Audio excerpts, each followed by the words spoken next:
Hello, the physics students. Welcome to Educate. Let us attempt this 30 marks question from the University of Zululand. Now it says find the velocity, find the position as functions of time for a particle of mass m which starts at rest. So it starts at rest, so it means that its initial velocity v naught is equals to 0 meters per second. So this is its initial velocity, and then it starts at an initial position to a certain final position, and it starts at an initial time of t is equals to 0. So now we want to find the velocity and the position as functions of time for these three force functions. 10 marks each. You must get 30 marks at the end of the day. So now let's get to it.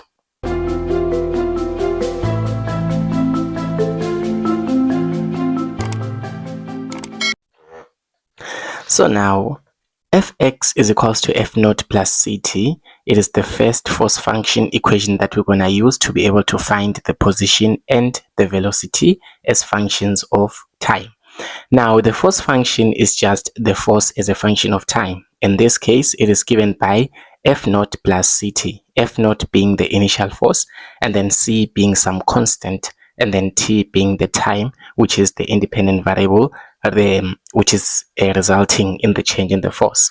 So now that we have got the force, we know that force is equals to mass multiplied by acceleration. And using Newton's notation, this is force is equals to mx double dot, because acceleration, it is the second derivative of position. That's why we write x double dot. And then now we know at the same time that the force here, which is a function of position, it is also equal to F naught plus Ct according to this force function provided in equation A. So now we can equate these two and say mx double dot, which is the same thing as mass times acceleration, is equals to the force function F naught plus Ct. Remember, C is a constant, m is also a constant.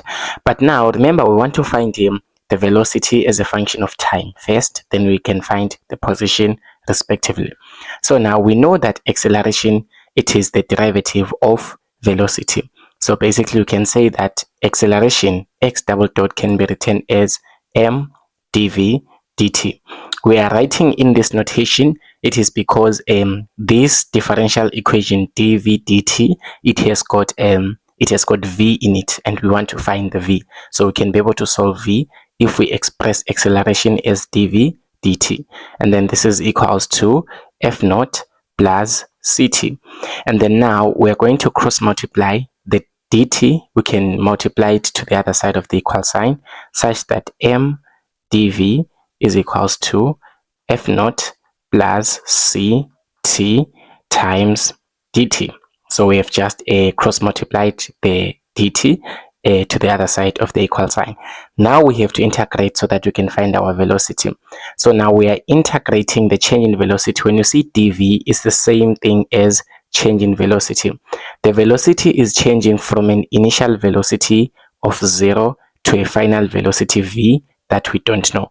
Because remember that the statement said that this object starts at rest, so that's why our lower bound for the initial velocity is 0. Remember, the lower bounds represent the initial condition, whereas the upper bound tells you of the final conditions. Similarly here, when we integrate dv, which is the change in velocity, it changes from 0, which is the lower bound, to v, which is the upper bound. And then now we also integrate on the other side, but then the integral on the other side, it is dt. So this is being integrated with the change in time. So as the velocity changes from 0 to v, the time is moving from 0 to t as well, because remember that this object, it started from time 0 according to the statement until time t. And then mass is a constant. We can take it out of the integral sign and integrate dv. We are going to get v when we integrate dv. So basically this is mv from 0 to v. This is going to give us, now we are going to also integrate f naught plus ct with respect to time dt. So by that we are going to get f naught times t plus c t squared over 2, and then this is being integrated from 0 to t. Since the lower bound is 0, it won't have an effect. So basically, we're going to have this equation mv is equals to f naught times t plus ct squared over 2. And we are looking for v, which is the velocity. So we divide both sides by m. Or we can just say we multiply by 1 over m. So this side, this will be 1 over m, and then we'll just cancel m on that other side. So this equation is the equation for the velocity, okay, as a function of time. So if we were to give that maybe 5 marks, this would be maybe something like this. So this is the equation that represents the velocity as a function of time. Bear in mind that this velocity here, it has got time as the changing factor, because f naught is constant, m is constant, c is constant, but t is the only changing factor. That's why we can say that the velocity function v at t is equals to 1 over m into f naught times t plus ct squared over 2. So this is the velocity function. Now remember, we are also requested to find the position function for this particular force function. So now we know that this velocity, it is actually the rate of change of position. So velocity is actually dx dt. We are trying to get the x. So dx dt is equals to 1 over m into f naught times t plus ct squared over 2. So basically here, we haven't changed anything. We've just changed the notation for velocity. We expressed it as a derivative of position. So v is equals to dx dt. And then now from here, since you want the position, you can cross multiply the dt on the other side of the equal sign. So dx will be equals to 1 over m into f naught times t plus ct squared over 2 dt. So now you have multiplied this dt and you have multiplied it to the other side of the equal sign. Now that you have got dx alone, you are looking for the position x. So you are going to integrate the change in position from position 0, because the statement says that the object is starting at x is equals to 0 to a final position x. So from position 0 to position x, you integrate dx. On the other side, your integral is in terms of time, is dt. So it's from time 0 to time t. And then now, when you integrate those two, you realize that the integral of dx is just going to give you x, and then it's from 0 to x, to a final position. And then here, when you integrate, 1 over m is going to be a constant, because remember that the mass is constant. So 1 over the mass will also be constant. So 1 over the mass can be taken out of the integral, and then we can integrate the remaining part with respect to time.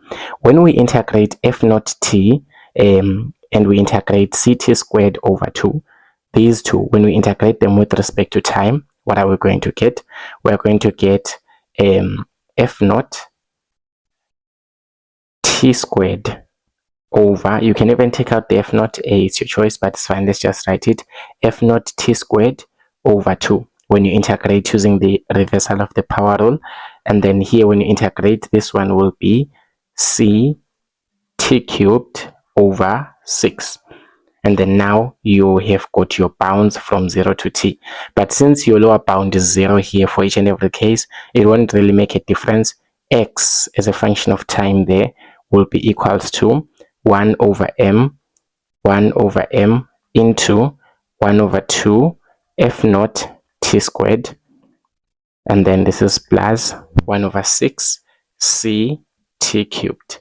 And then this is your final equation for the position as a function of time. So basically, that's how you get to solve such problems. You follow this pattern always. You start by expressing the acceleration as a differential of velocity. Then you find what is the velocity. Then you integrate the velocity as well. You find the position function. Now let's take this second force function, which is fx is equals to f naught. So fx is equals to f naught sine ct. So fx is equals to f naught sine ct. So this is our force function. We are just going to do the very same thing and say now, remember that the force function f is equals to m times x double dot. And in this case, remember we said that our x double dot, which is the acceleration, is expressed as m times the derivative of velocity with respect to time. But we also know that our function, our force function, is equals to f naught sine of ct, whereby c is a constant. So now we can equate those two and say that m dv dt is equal to f naught sine of ct. And then from here, you know the steps, you cross multiply the dt, you can multiply it to the other side so that you remain with m dv is equals to f naught sine of ct, and then you have got dt on the other side. And for you to be able to get the velocity there, you have to integrate. You integrate both sides. When you integrate this side, is with respect to velocity, is from zero velocity to a final velocity v that we don't know. And then when you integrate the other side, it's in terms of time. You are integrating from 0 time to time t, whatever time that you want to observe during the motion. And then now you can take out the mass, because the mass is a constant, it doesn't change, it's invariant. And then when you integrate dv, you get that it is v from the bounds 0 to v is equal to, when you integrate this other side with respect to time, you can take out f naught, because the initial force f naught is a constant as well, because we have been told in the statement that f naught is a constant. It doesn't change with respect to time, but sine ct has got time in it. So when you integrate sine, you get negative cos. So this is negative cos of ct. But since the constant c is there, you have to divide with the constant c. Remember all those integration laws. So when you derive this again, it must be able to give you back what you have integrated. So here, this is f naught cos of ct over c. So the over c there, it is there by chain rule. And then you are integrating this from bounds 0 to bounds t. And then here, since the lower bound is 0, it won't really make any difference to substitute it. So mv will just be equal to negative f naught cos of ct. And then this is over c. And then from here, remember you're looking for the velocity. So now the velocity v is here, so you can just divide on both sides by mass. So you divide both sides by mass. And when you divide both sides by mass, you remain with velocity as a function of time, of course. This is going to give you negative f naught cos of ct over the mass times the constant c that we don't know. So this is the velocity as a function of time. You can see that our velocity is indeed a function of time, because there is time as a factor. That's why we have expressed acceleration as dv dt. Okay, there are other ways of expressing acceleration, such as such as v dv dx. This is also another way of expressing acceleration, but we do not consider this way here because we want the time derivative. We want this to be as a function of time, not as a function of position or any other thing. So v at t is negative f naught cos ct over mc. This is your velocity function. That's your velocity function. And then now you take this to become a position function. You know that velocity, it is the derivative of position with respect to time. So it's dx dt is equal to negative f naught cos of ct over mc. Here it is. And then from here you can multiply the dt on the other side. So dx here will be equals to negative f naught cos of ct over mc dt. So you have multiplied dt on the other side of the equal sign. And then now we have dx alone, you can integrate dx. So the integral of dx from an initial position 0 to a final position x, and this other side you are integrating with respect to time from a time 0 to a time t. And then now you have to just take out the constants of integration there. Here, when you integrate dx, you get x, and then you're moving from position 0 to position x. And then now on the other side, you can take out the constants. which is negative f naught over mc. All of these are constants because m is a constant, c is a constant, always in these type of force functions. And then now you integrate what's remaining inside. What's remaining inside in this, it is cos ct. So when you are integrating cos ct, you are going to get this as a sine. This is going to be positive sine, because remember, when you derive positive sine, you get positive cos. So this is positive sine ct, positive sine ct, but then this is over c, so that this constant is catered for, so that when you are going to use the chain rule to derive this, you are going to get exactly what we have there. Okay, so now from here you can say that the position is x. Of course, the bounds do not matter anymore because the lower bound is 0. So the position is x as a function of time, and then now here this is negative f naught, and then this is sine of ct over m. This c times c will just give you m with a c squared. So this is going to give you the position function as a function of time. So this is the position as a function of time for this particular motion. So this is another 10 marks. So now we have got 20 marks already. Now let's look at the third force function given. Fx is equals to f naught. Fx is equals to f naught times Euler constant e to the power of ct. Remember, c is still a constant. You need to take it as a constant forever and ever. So now basically you know that fx is equals to mx double dot, and here, since we want the position and velocity as a function of time, we'll write this as m dv dt. The dv dt, we just want the time in it. Okay, that's why we say as a function of time. We want the time, not anything else. So we want this as a function of time. So now we also know that our fx according to this is equals to f naught times e to the power of ct, and then you equate those two. This is going to be m dv dt is equals to f naught e to the power of ct, and then from here you can multiply this dt. This dt, you multiply it to the other side of the equal sign.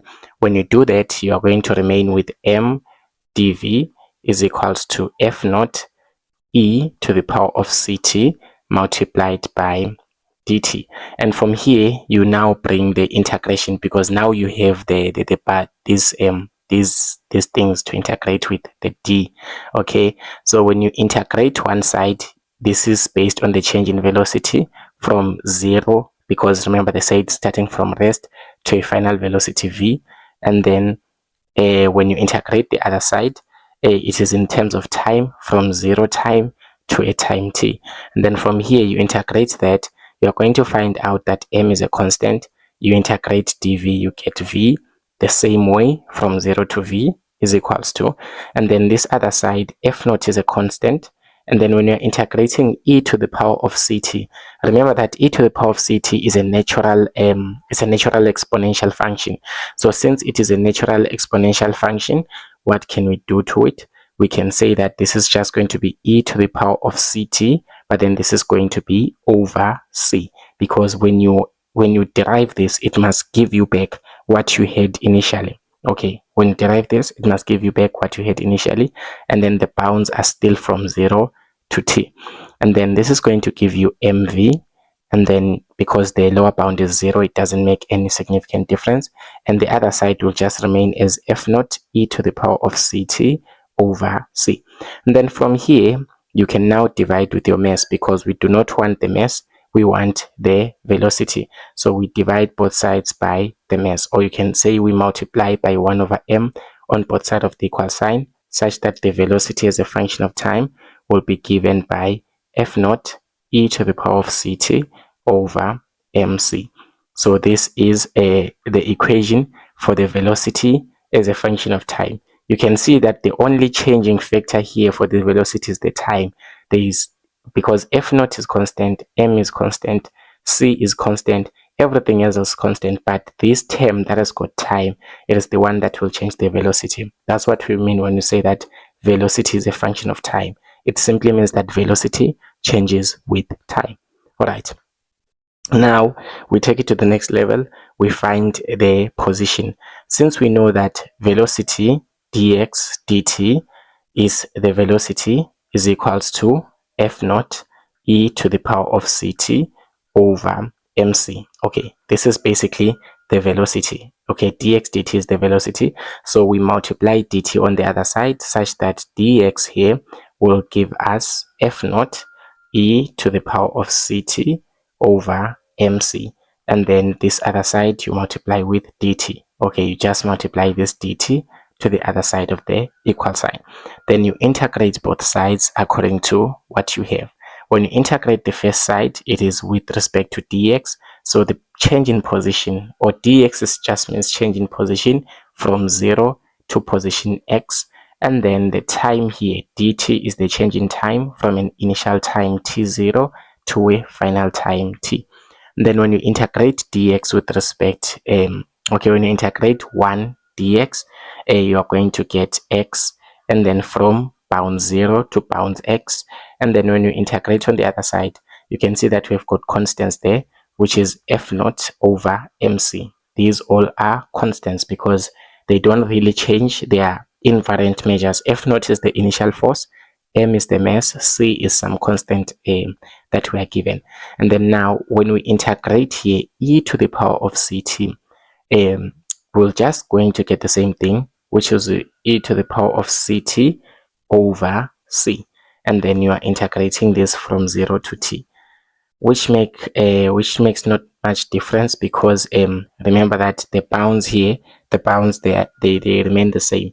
Okay, the lower bound is 0, so this equation will just come exactly as it is. So now here this will be f naught e to the power of ct over m c squared.